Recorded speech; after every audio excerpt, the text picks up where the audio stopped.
cash-generating cliches.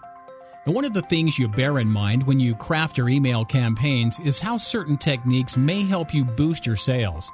Now, although email marketing is a very dynamic channel with plenty of changes coming in, some things never get old and they still wield the power to help you increase your ROI. And we're talking about cliches in online marketing, where you can use these to help you close deals.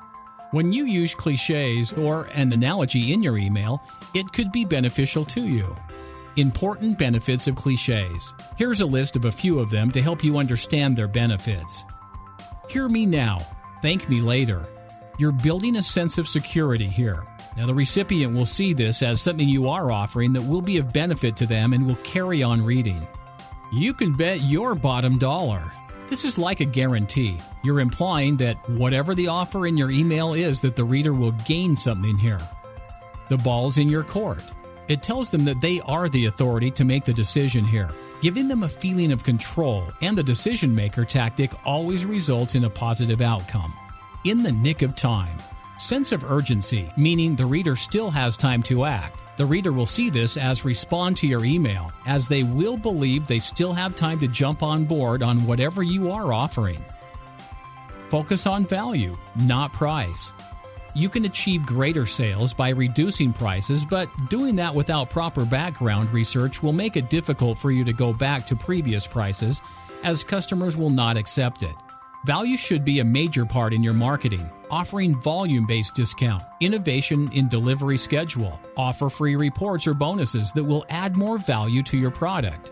If your product is not bargain type, try maintaining a price level and not reduce it on customer demand, because this sends across a message that the price was initially kept high. Focus your marketing strategy on the ways to motivate customers to buy more instead of motivating them to pay less. Lesser price tag does not necessarily mean that the product you're offering has value. Cheap could be perceived as cheap product. Concentrate your efforts on giving value to your subscribers, and this will definitely bring you repeat business. Focus on show, not learn. The majority of your prospect clients would like to get things done for them. An example would be a man who wanted to set up his new router. He knew that a setup manual or disc came along with the product, but instead of running the installation CD, he called customer service to help him configure the settings for fear of messing it up.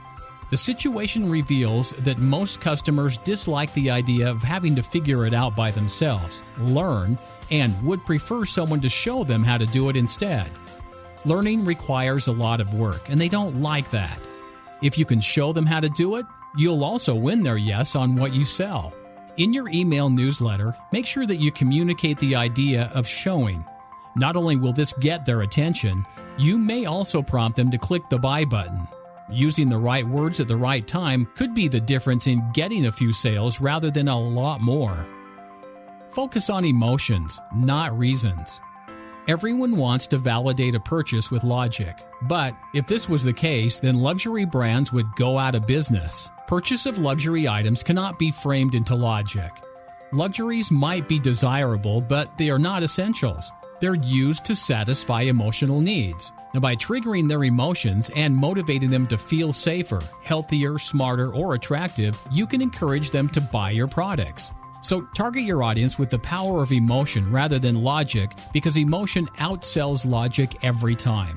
Now, what you want to do is to work on your readers' emotions and make them feel they want and need your product. They will buy your product if they feel that their lives will become better if they owned it. Make them think, and you may lose them. Make them feel, and you could get yourself a sale. Create the problem, offer a solution. A good salesman can make you buy an item you don't really need. Now, what he does is make you feel that you need this item even if you're not really certain what it is. Call it persuasion or hypnotism, but there are certain stimuli that you respond to either positively or negatively. The principle applies in your email marketing. Now, with the use of the right words at the right time, you can make people see or at least believe there is a problem, and there you can offer a solution. The solution, of course, is your product.